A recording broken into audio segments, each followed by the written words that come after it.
मैं दिख रहा हूँ, आवाज़ रिकॉर्ड हो रही है? हाँ, मैं अच्छा लग रहा हूँ? ठीक। The profit and loss account for the year ending 31 March 2022 is as follows: cost of goods sold, salary to employees, of other expenses, net profit, sale proceeds of goods.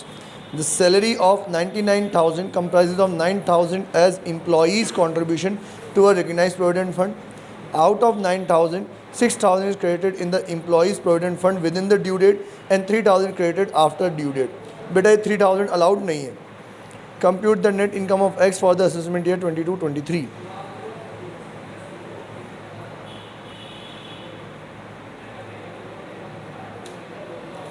बस ये 3,000 अलाउड नहीं है, कुछ भी मत करो आप तो. 46,000 में 3,000 प्लस कर दो आप, 49,000 आंसर है. Done, clear. अब इस बुक में क्या कर रखा है, क्योंकि एक लाइन का ही क्वेश्चन है ना, तो उसको 2-3 लाइन में बता रखा है. क्या कर रखा है कि पहले तो 9,000 पूरे डिसअलाउ कर रखे और फिर बाद में 6,000 रुपये क्या कर रखे हैं, अलाउ कर रखे हैं. तो 3,000 रुपये डिसअलाउ कर देंगे ना अपन. तो नेट प्रॉफिट कितना आ रहा है, 46 + 3 तो कितना हो जाएगा, 49,000. डन. जितने भी ये सरकारी पेमेंट्स होते हैं ना, provident fund, gratuity fund, employ state insurance, pension, इन सब फंड में पैसा ड्यू डेट से पहले जमा होना चाहिए. अगर ड्यू डेट के बाद जमा हुआ है तो फिर जिस साल में जमा हुआ है उस साल में अपन अलाउ मानेंगे, नहीं तो अलाउ नहीं मानेंगे. ठीक है. नहीं, वापस कुछ भी नहीं बनाना.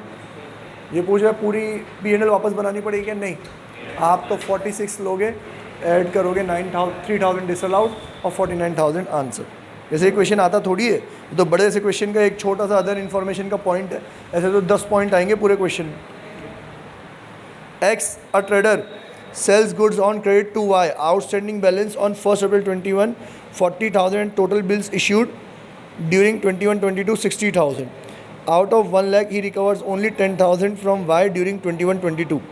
On March 31-22, he writes off 32,000 as bad debt.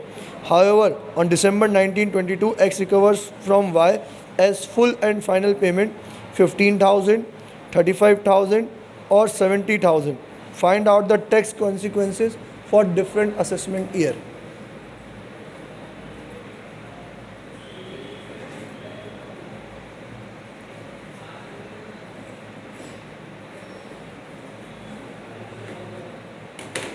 Lallu जैसा क्वेश्चन है. तो मेरी बात सुनो, फिगर्स अंडरलाइन कर लो आप लोग. सबसे पहले टोटल अमाउंट कितना था, 40, 60 और हमने इशू कर दिया, कितना हो गया, 1 लाख. 1 लाख में से 10,000 रिकवर कर दिया. ये कहानी कब तक की थी, ज़रा सुनना. ये कहानी कब तक की थी, 21-22 की कहानी थी. अब इसके बाद क्वेश्चन हमारा स्टार्ट होता है. 21-22 प्रीवियस ईयर के असेसमेंट ईयर ज़रा देखना. मेरे को प्रीवियस ईयर बताना, कौन सा प्रीवियस ईयर की बात हो रही है.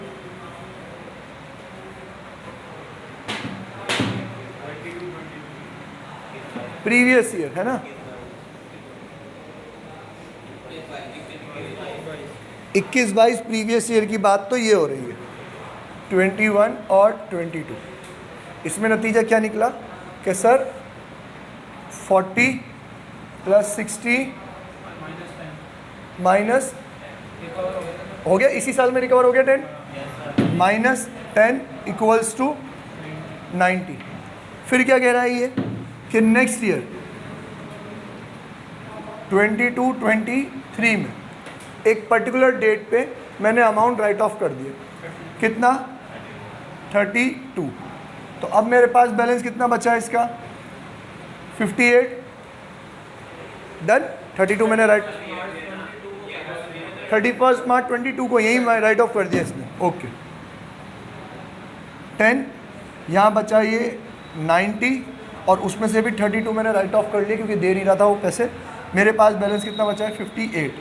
डन. अब वो क्या कह रहा है आगे बताओ. अब वो कह रहा है what would be the x recovers from y as full and final payment 15, 55 और 70. Find out the consequences for different assessment year. Consequences बताओ सर. सर क्या कॉन्सिक्वेंसेज, अगर आपके 32 आपने बेड डेट माने तो वो उस साल का खर्चा माना जाएगा. ठीक है, अलाउड है वो तो. लेकिन अगर इस 32 में से इस साल कुछ रिकवर के होते हैं तो फिर वो इस साल की क्या मानी जाएगी, इनकम भी मानी जाएगी। अब ज़रा 1 बाय 1 देखो सर, बैलेंस तो था 58, इस 58 में से सबसे पहले उसको रिसीव हुआ कितना, 15, तो बस सर 15 ही तो रिसीव हुआ और फुल एंड फाइनल सेटलमेंट भी हो गया। तो 58 में से 15 रिसीव हो गया, कितना बचा, 43। इवन ये 43 का क्या माना जाएगा, इस साल का बैड डेट मतलब खर्चा, है ना। नेक्स्ट सिचुएशन क्या कह रहा है वो कि 58 में से कितना रिसीव हुआ, 55, तो 3,000 रुपये का क्या जाएगा, बैड डेट। डन। तीसरे वाले में वो हमें सिखा रहा है, क्या कह रहा है वो, 70। तो सर इसका मतलब ये 58 तो पूरे ही रिसीव हो गए हमको, बैड डेट तो कुछ होगा ही नहीं। प्लस हमें 12,000 कौन से रिसीव हो गए, जिसको हम पिछले साल क्या मान चुके थे, बैड डेट मान चुके थे। उसमें से 12,000 रुपये क्या मानी जाएगी, आपकी बिजनेस एंड प्रोफेशन की income, bad debt recovered. Clear. चलो आगे। ओके नेक्स्ट 18 पढ़ना है ना वन को। XY Limited, a public financial institution, is eligible for claiming deduction under section 36(1)(a). Its business income before claiming this deduction for the previous year 21-22 is 1,60 lakh. Provision for bad and doubtful debt account has an opening balance of 1 lakh, and on 1st April 21, 1 lakh on 1st April 21. XY Limited wants to write off 14 lakh during 21-22 on account of bad debt. Compute the amount of deduction under section 36(1)(7) 8A. What are the formalities that taxpayer is required to complete? अरे बाप रे, तो पूरा सब कुछ पढ़ना पड़ेगा।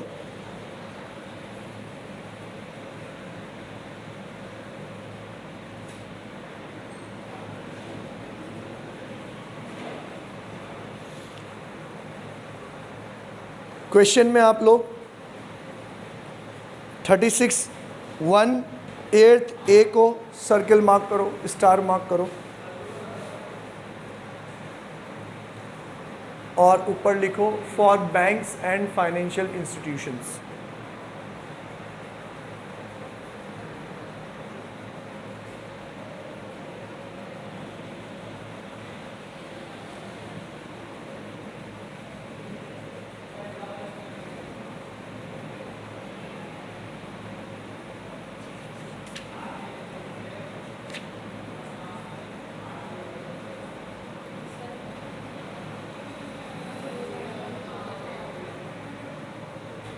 जाओ। अच्छा, बैंक एंड फाइनेंशियल इंस्टीट्यूशंस लिखा, फिर वहाँ पे लिख दो provision for bad debt allowed at the rate 5%।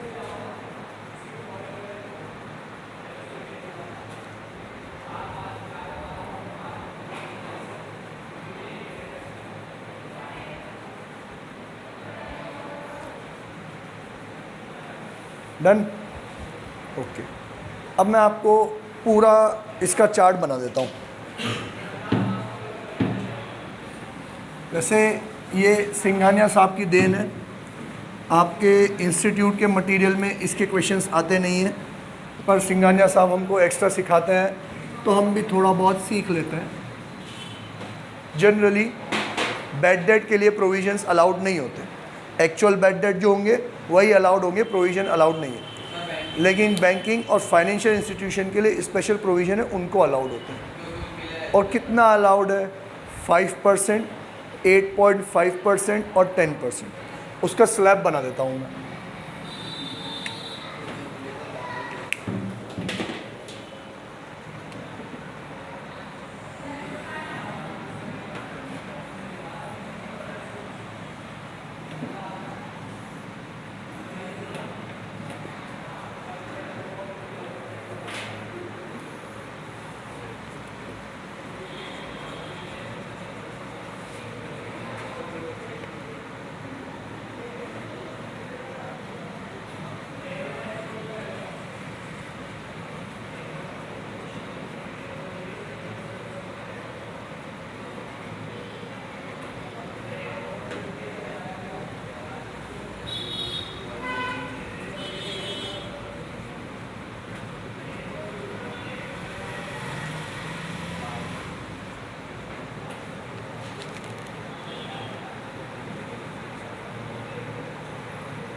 अपने इंडिया में कौन सा फॉरेन बैंक है?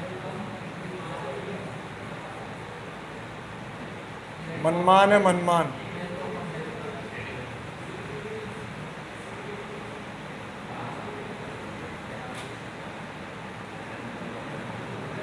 बहुत सारे हैं, मैं भी एग्जांपल देता हूँ, सिटी बैंक का देता, अमेरिकन एक्सप्रेस का देता, डच बैंक का देता, और स्कॉटलैंड बैंक का देता, बहुत सारे।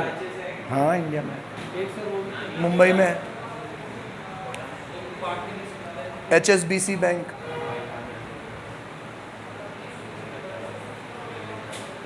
ओके देख लो, इतना प्रोविज़न अपन बना सकते हैं।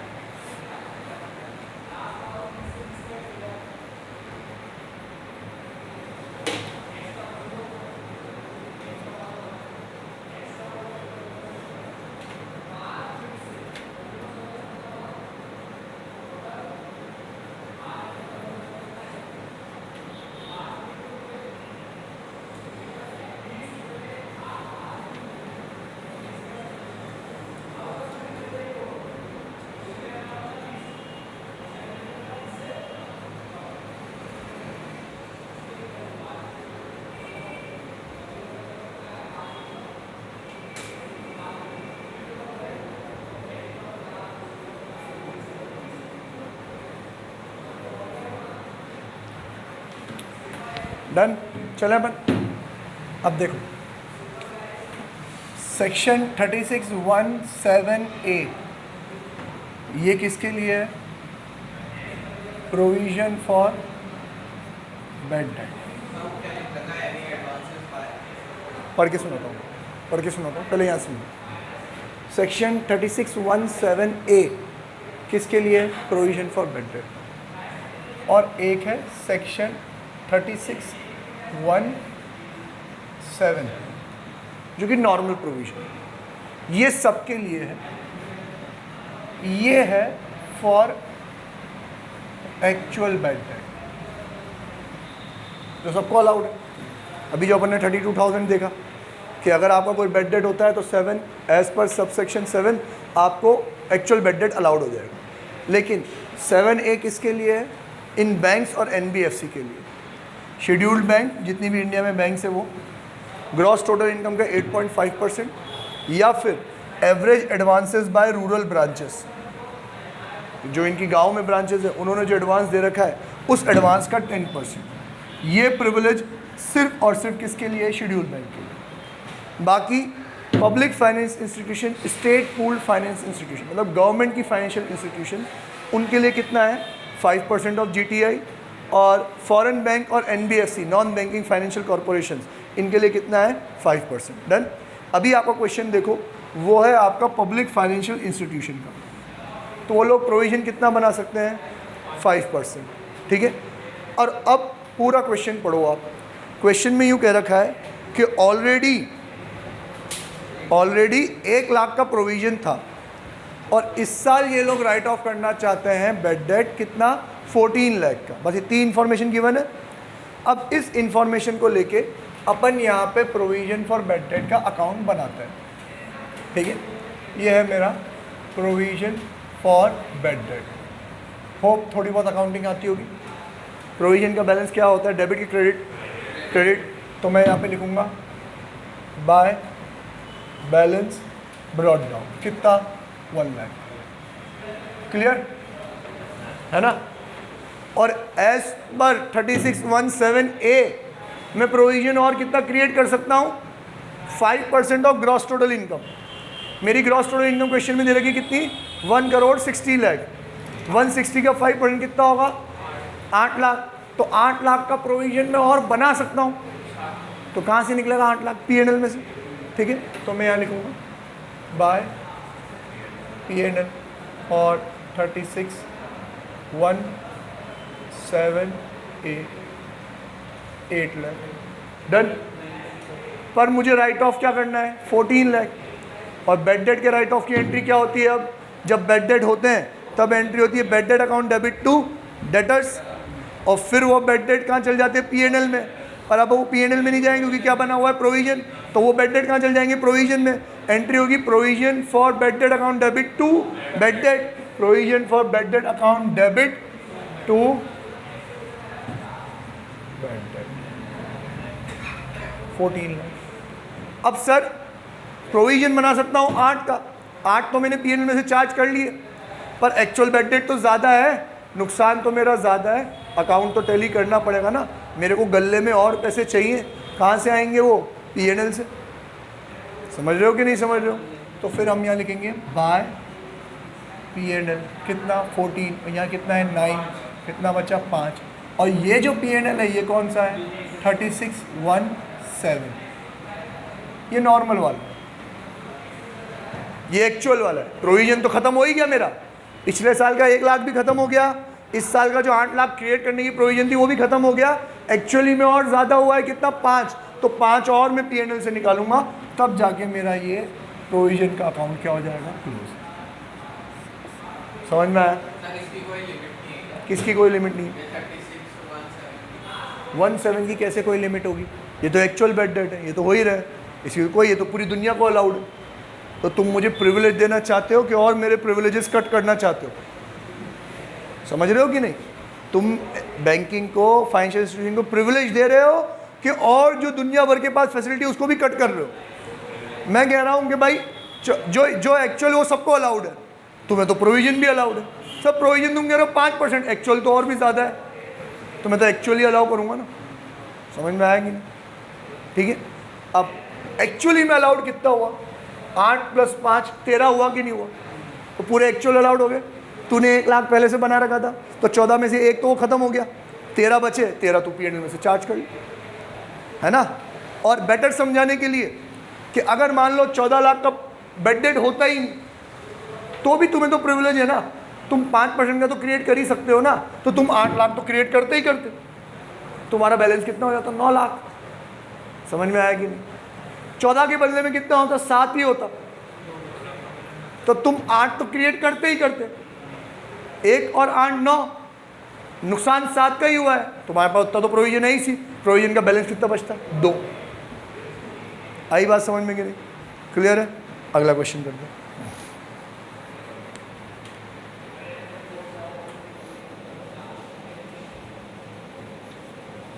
वापस से यार ये बैंकिंग कंपनी का ही है, मेरे हिसाब से तो इररिलेवेंट है क्वेश्चन, फिर भी करते हैं।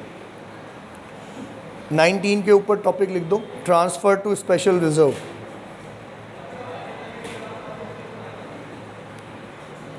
इसको पॉज कर। अगला जो क्वेश्चन है वो एक स्पेशल टॉपिक पे बेस्ड है, और वो टॉपिक इतना इंपॉर्टेंट नहीं है, तो हम थोड़ा उसको फास्ट फॉरवर्ड में चलाएंगे। आपको कहीं नोट करने की ज़रूरत नहीं है, मैं आपको इसका एक इमेज सेंड कर दूंगा जिसमें पूरा प्रोविज़न और ये वाला क्वेश्चन और उसका सोल्यूशन आ जाएगा आपका। क्या है ये ट्रांसफ़र टू स्पेशल रिजर्व? किसको? वही 1, 2 और 3, इन सब को सरकार ने एक स्पेशल प्रिविलेज और दे रखा है कि अगर आप अपना कोई स्पेशल रिजर्व क्रिएट करके उसमें पैसा ट्रांसफ़र करते हो तो वो भी आपको एज अ डिडक्शन मिल जाएगा। जनरली बिजनेस में रिजर्व्स क्रिएट करना अलाउड नहीं है ना, प्रोविजन का भी डिडक्शन नहीं मिलता, रिजर्व्स का भी नहीं मिलता, पर इनको तो प्रोविजन फॉर बेड डेट का भी मिला, और वो कह रहे हैं कि स्पेशल रिजर्व भी तुम क्रिएट कर सकते हो। कितना क्रिएट कर सकते हो? तो 2 शर्त दी हमने। भाई ये जो रिजर्व बनता है ना, किसके लिए बनता है? लॉन्ग टर्म फाइनेंसिंग के लिए। किसके लिए बनता है? लॉन्ग टर्म फाइनेंसिंग के लिए। तो आपकी लॉन्ग टर्म फाइनेंसिंग से जो भी इनकम है उसका 20% आप इस रिजर्व में डाल सकते हो। जैसे अपन ने 33AB पढ़ा, tea coffee rubber development account, कि भाई आप अपने प्रॉफिट का 40% इस अकाउंट में जमा कराओगे तो आपको डिडक्शन मिल जाएगा। सेम तरीके से आप अपनी लॉन्ग टर्म फाइनेंसिंग से जो इनकम हो रही है ना, उसका 20% जमा कराओगे तो डिडक्शन मिल जाएगा। ये पहला पॉइंट याद रखना, लॉन्ग टर्म फाइनेंसिंग की इनकम का 20% याद रह जाएगा, 20% लॉन्ग टर्म फाइनेंसिंग। दूसरा वाला थोड़ा अच्छे से याद रखना, दूसरा वाला क्या कहता है कि आप अपने पेड अप कैपिटल का 200% तक इस रिजर्व में पैसा रख सकते हो। पेड अप कैपिटल का 200%। अब देखो दोनों बातों में फ़र्क है, एक आप कितना ट्रांसफ़र कर सकते हो 20%, और दूसरा ट्रांसफ़र करने के बाद बैलेंस कितना होना चाहिए? पेड अप कैपिटल का 200%, 20% और 200%। तो ये एग्जाम्पल लेता हूँ क्या कि इस साल मेरा लॉन्ग टर्म फाइनेंसिंग से जो इनकम थी वो थी 500 करोड़। तो 500 करोड़ का 20% कितना हुआ? 100 करोड़ मैं ट्रांसफ़र कर सकता हूँ। समझे कि नहीं समझे? है ना, एक पॉइंट तो ये। दूसरा पॉइंट कि मेरा पेड अप कैपिटल है कितना? 600 करोड़, और मेरा ऑलरेडी रिजर्व में जो पैसा है वो है 1000 करोड़। नहीं, 600 करोड़ और 1000 करोड़ फिगर समझ में आ गई कौन सी बोल रहा हूँ मैं? 600 करोड़ मेरा पेड अप कैपिटल और 1000 crore opening balance special reserve का। अब कंडीशन क्या बनी कि आप 200% तक का बैलेंस उसमें छोड़ सकते हो। तो 600 का 200% कितना हो गया? 1200। ऑलरेडी 1000 तो है, तो 200 रुपये आप और ट्रांसफ़र कर सकते हो। 200 करोड़ आप ऑलरेडी ट्रांसफ़र कर सकते हो। तो एज़ पर पहली कंडीशन कितना ट्रांसफ़र कर सकते हो? 100 crore. As per second condition आप कितना ट्रांसफ़र कर सकते हो? 200 crore, which ever is lower, which ever is. समझ में आया कि नहीं आया? अब क्वेश्चन पढ़ते हैं अपन। क्वेश्चन में क्या कह रहा है ये? X limited a financial corporation for the purpose of 3618, 7A पढ़ लिया ना, उसके बाद 3618 आप बॉक्स में मार्क करो और इसको लिखो ट्रांसफर टू स्पेशल रिजर्व। 3618 को बॉक्स में मार्क करो और लिखो transfer to special reserve. Income of the tax payer for the previous year 21-22 from the different sources is as follows. From providing long term finance, underline करो long term finance, और ऊपर लिख दो 20% allowed. Long term finance का कितना allowed है? 20%। Business income from other activities, उस पर लगा दो क्रॉस।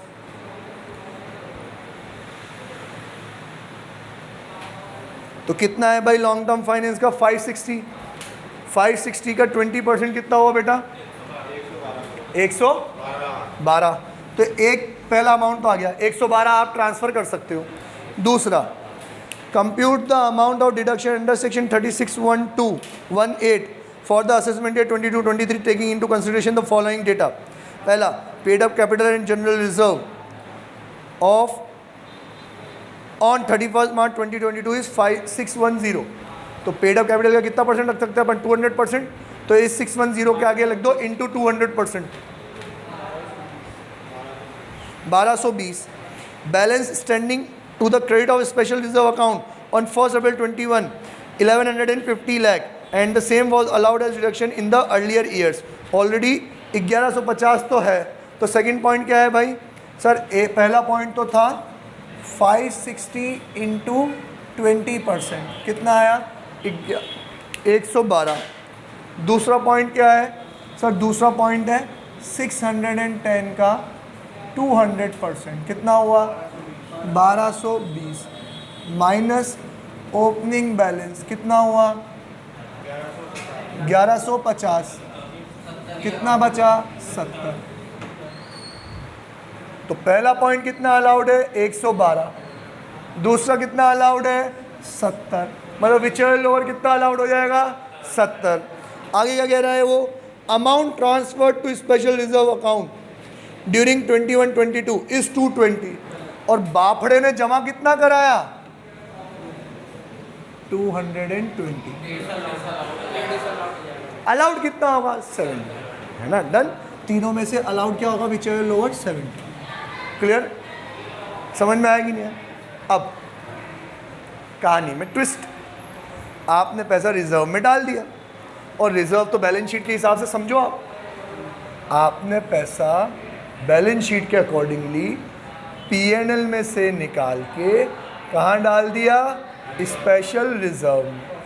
पैसा वहीं रहेगा, प्रॉफिट कम हो गया, टैक्स दिया नहीं आपने। अब ये पैसा स्पेशल रिजर्व में ही रहना चाहिए। किसी भी साल में अगर इस स्पेशल रिजर्व में से वापस से पैसा निकाला तो फिर वो उस साल की क्या मान ली जाएगी? इनकम। समझ में आया? लेकिन सर रिजर्व में से पैसा निकाला तो इनकम कितने को मानोगे? जितने का आपने मुझे डिडक्शन दिया वो उतने का ही तो मानोगे। और अब आप कहानी देखो, कहानी के अकॉर्डिंगली ऑलरेडी ओपनिंग बैलेंस कितना था 1150, जिसके लिए क्वेश्चन ने खुद ने बोला it has been allowed as reduction in the earlier years. Done. अब मैंने इस साल 1150 में 220 और जोड़ दिए, जमा तो मैंने 220 कराया ना, कितने हो गए बेटा 1370। लेकिन आप खुद ही सोचो, आपने इस 1370 में से मुझे डिडक्शन कितने का दिया है? 1150 का पहले दे दिया था, 70 का और दे दिया, कितना हो गया 1200। 1370 रुपये जमा है, लेकिन डिडक्शन कितने का क्लेम किया हुआ है? ओनली 1220। दोनों का डिफरेंस निकालो, कितना 150। इसका मतलब मैं इस 1370 में से 150 निकाल भी लेता हूं तो टैक्सेबल नहीं होगा ना, क्योंकि उसका तो डिडक्शन दी ही नहीं दिया आपने। 220 में से 70 का ही दिया, 150 का तो डिडक्शन दिया ही नहीं। तो 150 में विड्रॉ कर भी लूँगा तो प्रॉब्लम नहीं है, लेकिन 150 के ऊपर 1 रुपया भी विड्रॉ करूँगा तो वो उस साल की क्या मान ली जाएगी? इनकम मान ली जाएगी। समझ में आया कि नहीं आया? ठीक है। अब शायद वो एक लाइन क्वेश्चन नंबर 20 में ये बात बोल रहा है। क्वेश्चन नंबर 20 लिखा हुआ है, assume in problem 19 X Limited withdraws the following amount from the special reserve account, 55 lakh on 10th May 22 और 120 lakh on June 10 22। तो टोटल कितना विड्रॉ कर लिया अपन ने? 175। 175 में से विड्रॉ कर कितना सकते थे? 150। तो डिफरेंस जो 25 एक्स्ट्रा विड्रॉ किया वो क्या हो जाएगा आपका? टैक्सेबल।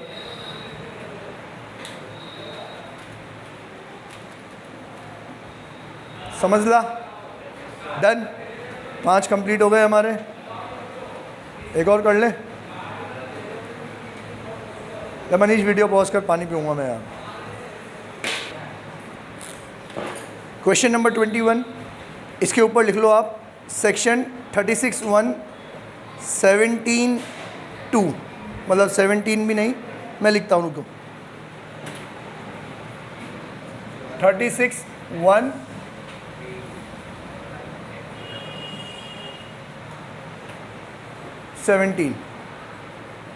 सेक्शन 36(1) 17, हेडिंग लिखो expenditure by cooperative society, expenditure by cooperative society for purchase of sugar cane for purchase of sugar केन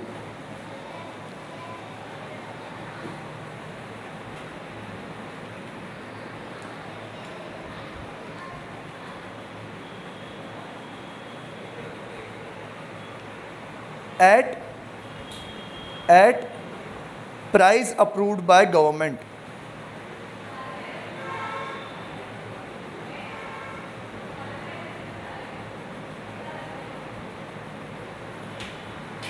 अब कहानी सुन लो।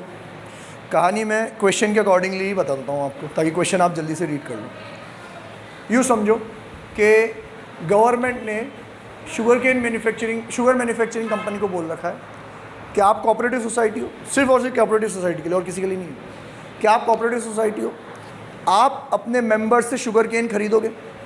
शुगर केन की प्राइस 2800 रुपये से ज़्यादा नहीं होनी चाहिए। हम अप्रूव करते हैं कि 2800 रुपये शुगर केन की प्राइस होनी चाहिए, पर इस कोऑपरेटिव सोसाइटी ने शुगर केन 2800 में ना खरीद के कितने में खरीदा? 3200 रुपये में खरीदा। अब इसका इम्पैक्ट क्या होगा? नहीं, इम्पैक्ट क्या होगा इसका समझो। शुगर केन की प्राइस बढ़ जाएगी तो तुम्हारा प्रॉफिट कम हो जाएगा, तो कोऑपरेटिव सोसाइटी का तो प्रॉफिट कम हो गया। लेकिन तुमने महंगे में खरीदी तो मेंबर का प्रॉफिट बढ़ गया, पर मेंबर का जो प्रॉफिट था वो तो कौन सा वाला था? एग्रीकल्चर वाला था, तो उनका तो टैक्स लगेगा ही नहीं, तुम्हारे तो मजे आ गए। तो फिर सरकार ने मना कर दिया कि भाई अब अगर अपन अलाउड करेंगे तो या तो 2800 से करेंगे या उससे कम में करेंगे, उससे ज़्यादा वाली प्राइस अलाउ नहीं करेंगे। ठीक है? नहीं, सिर्फ 2800 तक अलाउड होगा। आपने 3200 में खरीदा ना, 400 रुपये क्या हो जाएगा? डिसअलाउड। समझ में आया? तो यही क्वेश्चन है। इसमें बोल रखा है कि उन्होंने इतने टन माल 3200 के हिसाब से खरीद रखा है, जबकि गवर्नमेंट ने अलाउ कर रखी कितनी? 2800 की रेट। तो हम 3200 वाला जो अमाउंट है वो तो डिसअलाउ कर देंगे, और 2800 के हिसाब से जो अमाउंट निकल रहा होगा वो अलाउ कर देंगे, ख़त्म बात। या फिर जो भी क्वांटिटी है उसका 400 रुपये के हिसाब से अमाउंट क्या कर देंगे, डिसअलाउ कर देंगे। आंसर तो वही आएगा, है ना। आज के लिए इतना ही, फिर मिलते हैं अपन, तब तक के लिए बाय, टाटा सी।